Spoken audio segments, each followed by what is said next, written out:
buenas noches, buena suerte. Son las 7:20. Esto es a través de la 92.5 para la capital, la zona sur y el este, y la 89.7 para la zona norte del país y la 89.9 en Punta Cana. Desde cualquier parte del mundo, cdnradio.com.do. Nosotros vamos a darle las gracias a Ivonne, coach en temas de finanzas personales, por los aportes que nos ha hecho hoy y de llevar orientación en estos temas que son tan puntuales y tan importantes y que ayudan a tanta gente. De verdad, muchísimas gracias. Un placer, siempre para servirles, y muchísimas gracias por la invitación.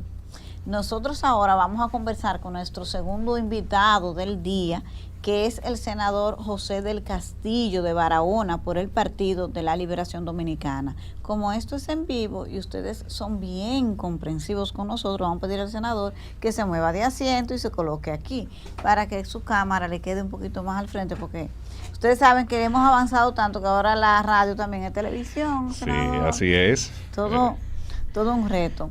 Bueno, senador José del Castillo, además de representante de Barahona, es miembro del Comité Político del Partido de la Liberación Dominicana y miembro del equipo de campaña de Abel Martínez.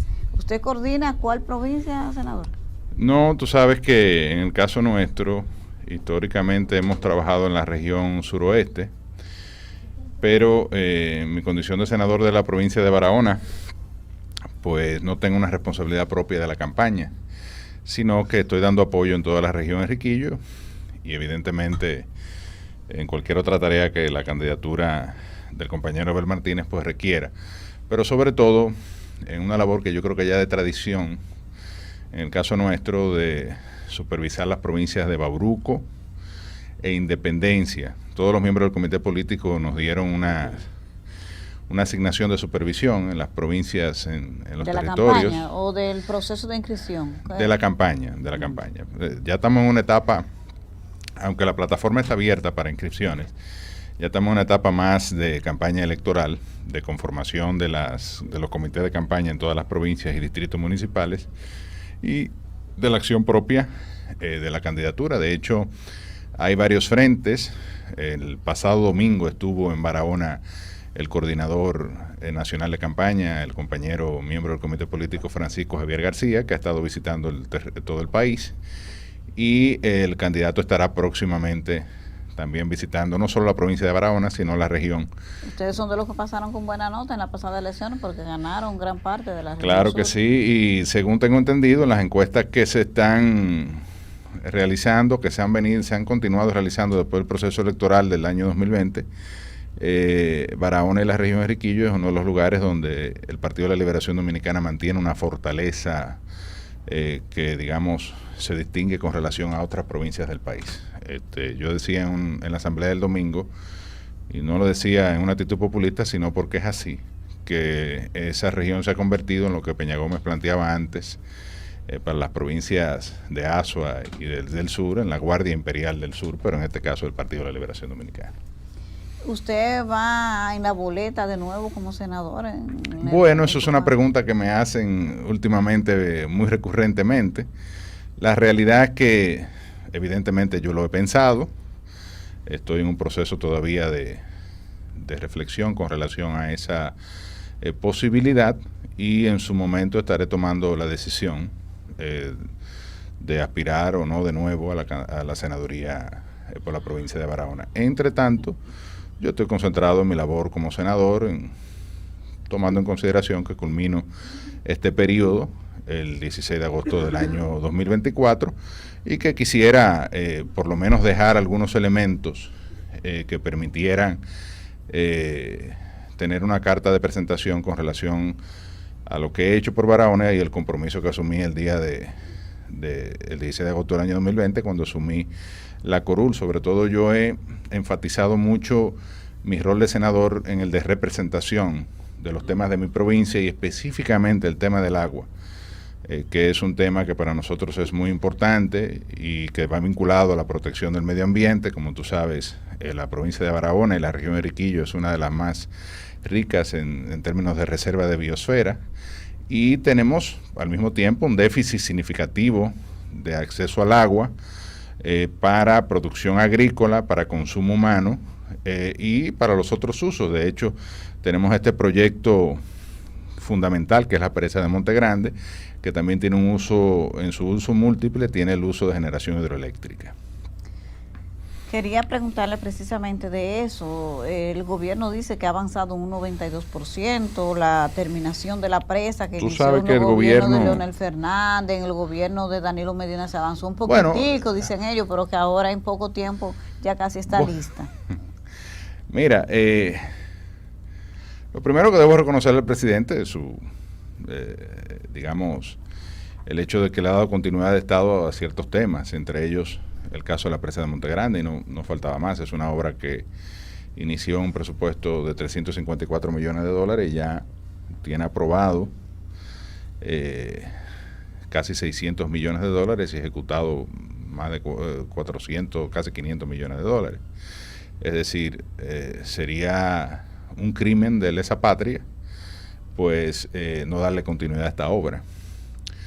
Lo que ocurrió con esto es que es una obra que tiene varias etapas. La fase 1 era la rehabilitación de Sabana Yegua, que es donde accedemos al agua en la región en estos momentos. Eso se logró en los gobiernos pasados, se inició en el gobierno del expresidente Fernández, lo continuó Danilo, y en el año 2014 se inaugura la fase 1 de Sabana Yegua. Después tú recuerdas que en el 13-14 hubo el conflicto, la situación en Brasil, que afectó a las empresas constructoras más grandes, y el consorcio que desarrolla esa obra es el consorcio Andrade Gutiérrez Servinca. Andrade Gutiérrez es una de estas compañías. Entonces se perdió el financiamiento con el Bandex, el Banco de Desarrollo brasileño, y entonces hasta el 2018 no se logró financiamiento para la obra. Se contrató ese nuevo financiamiento con el Banco Centroamericano de Inversiones y entonces se reinicia ya 2018-2019 la construcción del embalse. Lo que va a inaugurar este gobierno, que dicho sea de paso, el gobierno pasado lo dejó más de un 50% de ejecución, es el embalse. E incluso, explique eso entonces. Bueno, eso es muy importante porque gobierno como que inaugura muchas cosas por parte, ¿verdad? Precisamente, y sin terminar. Por ejemplo, la carretera de circunvalación de Asua todavía está en proceso de terminación y fue inaugurada antes del 27 de febrero. Para no citar, se explique eso del embalse. ¿Qué es lo que se va bueno, a hacer? Eso es es lo una que ha obra, avanzado un 92%, eso es. Eso es lo que el gobierno, digamos, va a inaugurar. Yo no sé si lo hará a mediados de año, como dijo el presidente, habló de junio, julio, me parece, cuando estuvo inaugurando el centro poblado, que dicho sea de paso, el gobierno pasado lo dejó prácticamente en un 90%, solamente faltaba terminar algunas obras conexas y la conexión al tendido eléctrico y asfaltado de algunas vías. Es cerca de 360 casas que albergarán a los que poblaban esa zona donde se está construyendo la obra, la presa. Pero ¿qué pasa? En la adenda número 5, que aprobó 146 millones de dólares adicionales, el gobierno decidió sacar del proyecto o del compromiso con Andrade Gutiérrez los canales que sacan el agua del margen derecho e izquierdo, es decir, que eso es lo que llevaría el agua a las 300.000 tareas que entrarían a producción y que hoy en día no tienen acceso al agua en toda la región de Riquillo, el canal o la tubería de conexión con el acueducto Azuro, la rehabilitación del dique Santana y los canales interiores. Hoy en día se pierde gran parte del agua que llega porque los canales, muchos de ellos son incluso de tierra, entonces el agua se filtra. Y por otro lado, la generación hidroeléctrica. Todos estos elementos que estuvieron desde un inicio concebidos en el proyecto, pues se eliminaron. Entonces, cuando tú tienes una parte que tiene distintos componentes, le sacas los componentes y te concentras en una proporción, pues evidentemente que la presa está en un 98%, 92, 96, porque tú estás calculando ese porcentaje sobre un componente, no sobre el proyecto Monte Grande con todos los componentes incluidos. Entonces, eso del Entonces, embalse, hay dos temas. Uno, no solamente que no se va a inaugurar la presa como fue concebida inicialmente, sino que tendremos en esta etapa digamos, porque yo espero que le den continuidad a la obra, y sería un crimen si no lo hacen.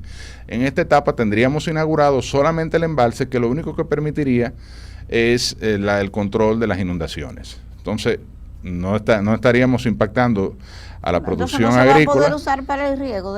No, es que sin tubería para sacar el agua, como esos son los canales, el de margen izquierdo y derecho, de donde sale el agua para entonces limitar los canales interiores y por donde se riega los predios agrícolas. Entonces, esos elementos son muy importantes. El gobierno ha dicho que está en fase de diseño, que los diseños estarían entregados antes de mediados de año y que entonces iniciaría una licitación para lo cual no sé si tienen los recursos, eso no está presupuestado, o si esos recursos de los embalses, sí, para los canales, eso se llama los canales, y luego no sé si eso iría probablemente a un financiamiento adicional con el Banco Centroamericano de Inversión.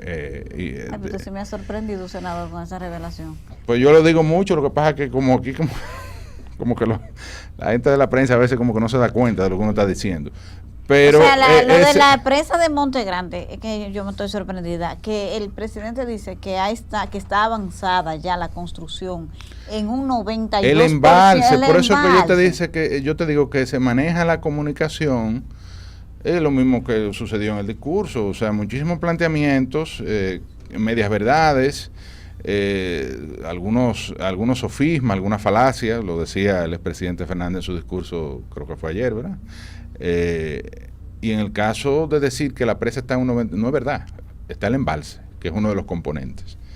Y yo soy más partidario de no tomarle el pelo a la gente, porque la gente, y en eso critico mucho a los políticos, ¿verdad? O a muchos políticos, colegas, amigos, a la gente hay que decirle las cosas como son, porque te lo agradecen más. Y luego se sienten burlados cuando se dan cuenta de que tú lo que le estás tomando el pelo. Entonces, sí, por un lado reconozco el esfuerzo de darle continuidad a la obra, pero la realidad es que esta obra, el único componente que se va a inaugurar en este gobierno, por lo que yo veo, será el componente del embalse.